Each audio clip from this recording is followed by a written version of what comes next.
আমাদের বাড়ির এই টেবিলটা যতবার পরিষ্কার করি ততবার দেখো এই অবস্থা হয়ে যায়। যে কেউ আসবে আর যা বাইরে থেকে এসেই সব টেবিলের ওপর রেখে দেবে। তো ভাবলাম আজকে এই টেবিলটাকে একটু নতুন করা যাক।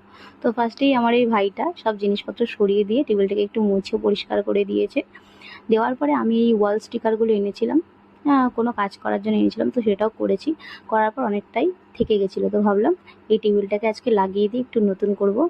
তো ফার্স্টে যেহেতু এগুলো রোল করা থাকে তো একটু পেঁচিয়ে পেঁচিয়ে থাকে, অসুবিধা হয়। তো আমি এগুলোকে একটু জিনিসপত্র দিয়ে, ভারী জিনিসপত্র দিয়ে চাপা দিয়ে রেখেছিলাম যাতে একটু সোজা হয়। কিন্তু অনেকক্ষণ অনেকক্ষণ রাখতে লাগে তাহলে গিয়ে সোজা হয়, কিন্তু আমার অতক্ষণ আর ধৈর্য ধরছিল না। তো যার জন্য আমি সরিয়ে নিয়ে আমার কাজ শুরু করে দিয়েছি। তো একটা কাপড় দিয়ে এটাকে একটু চেপে চেপে প্রেস করতে লাগে।